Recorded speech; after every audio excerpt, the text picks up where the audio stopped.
Welcome to my YouTube channel Edify Tuitions. और आज हम डिस्कस करेंगे Bruner's models of teaching for meaningful learning के बारे में।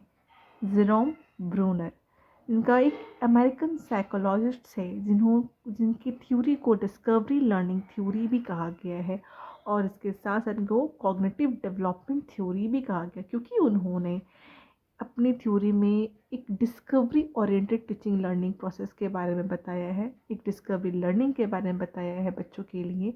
और साथ साथ में उन्होंने ये भी बताया है कॉग्निटिव डेवलपमेंट के बारे में, इंटेलेक्चुअल डेवलपमेंट बच्चों में कैसे होती है, इनकी टीचिंग के थ्रू एक मीनिंगफुल लर्निंग कैसे होती है बच्चों की, उन्होंने ही बताया है। तो जेरोम ब्रूनर जो 20th सेंचुरी के एक बहुत जाने माने most influential renowned education psychologist थे, उनकी जो लर्निंग थ्योरी थी वो 1961 में आई थी। उनके थ्योरी के अकॉर्डिंग लर्निंग जो है एक एक्टिव प्रोसेस है, पैसिव नहीं है, एक्टिव प्रोसेस है, डिस्कवरी ओरिएंटेड प्रोसेस है, जिसमें बच्चे एक न्यू आइडियाज़ को, इन्फॉर्मेशंस को अपने पास्ट एक्सपीरियंस नॉलेज से कनेक्ट करते, कंसर्न करते अपने न्यू नॉलेज में। It means that previous knowledge plus current knowledge. तो इनका मेन जो मीनिंगफुल लर्निंग का टीचिंग का मॉडल है वो एक्चुअली में बेस्ड इसी चीज़ में है कि जो भी लोग हैं, मतलब बच्चे हैं, बड़े हैं, जो भी लोग हैं, वो एक कोई भी इंडिविजुअल है, वो existing knowledge plus previous knowledge, current knowledge को साथ ऐड ऑन करते हैं। तो उन्होंने 3 मॉडल के थ्रू रिप्रेजेंट किया है अपने थ्योरी को, जिसमें पहला उनका जो मॉडल है वो इनएक्टिव है, सेकंड है आयाकॉनिक, थर्ड है सिम्बॉलिक। जिसमें उन्होंने बताया है कि इनएक्टिव को कॉन्क्रीट स्टेज भी कहा जाता है, जिसमें जो भी इंफॉर्मेशन मिलता है बच्चों को वो एक्शंस के थ्रू वो जाहिर करते हैं, जिसमें बताते हैं कि वो बच्चे बोल नहीं सकते बट उनको वो शो कर सकते हैं। मतलब फिजिकल एक्शंस इसमें ज़्यादा होता है, लर्निंग बाय डूइंग। पर छोटे बच्चे जो होते हैं वो बहुत ज़्यादा कुछ कर नहीं पाते हैं, वो अपनी चीज़ों को, इन्फॉर्मेशन को स्टोर करते हैं अपने स्टेजेस में, उनको मैनिपुलेट करते हैं और अपने अकॉर्डिंग उसको रिप्रेजेंट करते हैं। नेक्स्ट है हमारा आइकॉनिक स्टेज, इसको हम पिक्टोरियल स्टेज भी बोलते हैं। And one more thing, inactive stage जो है वो 0 से 1 ईयर के बीच में होता है।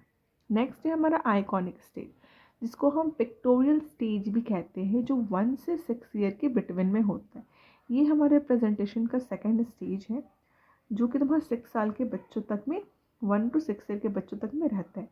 इस स्टेज में क्या होता है कि बच्चे जो है विजुअल फॉर्म्स में चीज़ों को देखना समझना सीख जाते हैं। नर्सरी प्रेप के बच्चे क्या है, एप्पल का ऑब्जेक्ट दिखा दोगे तो वो ऑब्जेक्ट को पहचानना शुरू कर देंगे कि ये ब्रिंजल है, ये एप्पल है, डिफरेंस करना सीख जाएंगे। तो ये आपका एक आइकॉनिक हो गया। इस पर आप मैप्स के थ्रू, एक डायग्राम्स के थ्रू, सेंसेस के थ्रू, फ्लो चार्ट्स के थ्रू, इमेज एक परसेप्शंस के थ्रू आप बच्चों को पिक्चर फॉर्म में सिखा सकते हो। तो ये हमारा है आइकॉनिक स्टेज। नेक्स्ट है हमारा सिम्बॉलिक स्टेज। ये एक एब्स्ट्रैक्ट फॉर्म है, जिसमें एक लैंग्वेज के थ्रू, लैंग्वेज, भाषा, मैथ्स, कैलकुलेशन, सिम्बॉल्स, इसमें हर तरह का यूज़ होता है। इस स्टेज में जो बच्चे हैं वो 7+ के एज के प्लस बच्चे जो भी maths, science, history, civics, geography, calculations, हर चीज़ इसमें वो कर सकते हैं, एब्स्ट्रैक्ट चीज़ों को पहचान सकते हैं, डाटा को, इन्फॉर्मेशंस को स्टोर कर सकते हैं सिम्बल्स में और कोड्स और लैंग्वेजेस में। तो इस स्टेज को लैंग्वेज बेस्ड भी कहा गया है। तो इसका मेन वही है कि बच्चे जो हैं अपने पास्ट नॉलेज को प्लस करंट नॉलेज को ऐड ऑन करते हैं। एक्टिव लर्निंग प्रोसेस है, पैसिव बिल्कुल भी नहीं है, बिल्कुल कंस्ट्रक्टिव अप्रोच है। इसलिए इसको कंस्ट्रक्शन नॉलेज, अपने स्टूडेंट्स यहाँ पे अपना नॉलेज खुद ही कंस्ट्रक्ट करते हैं, तो कंस्ट्रक्टिव प्रोसेस है ये।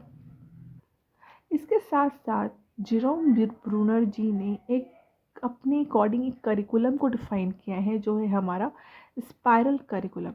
इस करिकुलम के अकॉर्डिंग उन्होंने ये बताया है कि जो भी स्टूडेंट्स को जिस भी क्लास में है वो उनको थ्रू आउट उस चीज़ का रिविज़न, मेक ओवर कराया जाए हर स्कूल्स में, सो डैट उनका करियर इन्हेंसमेंट हो, उनकी कॉम्प्लेक्सिटी को इंक्रीज़ किया जाए, उनके प्रीवियस नॉलेज को रिन्फोर्स किया जाए, उनको प्रोत्साहन किया जाए कि आप और ज़्यादा से ज़्यादा मेहनत कीजिए, प्रैक्टिस कीजिए। तो सब्जेक्ट जो भी डिफरेंट यहाँ पे हर अलग अलग तरीके से सब्जेक्ट के मैटर्स को इंक्रीज़ करके, डिफ़िकल्टीज़ को इंक्रीज़ करके अलग अलग तरीके से इसको पढ़ाया जाए। और बच्चे जब इस तरह से पढ़ेंगे तो उनमें प्रॉब्लम सॉल्विंग की कैपेसिटी इंक्रीज़ होगी, जो उनकी रोट मेमोरी को कम करेगा और सेल्फ मेमोरी, जो उनकी प्रैक्टिस मेमोरी है, उनको इन्हांस करेगा। तो इस प्रोसेस को, इस करिकुलम को उन्होंने बोला है स्पायरल करिकुलम। और ये एक डिस्कवरी लर्निंग की जैसा है। इसमें क्या होता है, बच्चे मोटिवेटेड हो जाते हैं, एक्साइटेड हो जाते हैं। उन्होंने एक लाइफ लॉन्ग प्रोसेस, क्योंकि एक ही चीज़ को बार बार अलग अलग तरीके से सब सॉल्व करेंगे तो उनकी एक्टिव लर्निंग होगी, मेमोरी इफेक्टिव हो जाएगी, एक नया नॉलेज का इनेबल होगा, अकाउंटेबिलिटी हो जाएगी।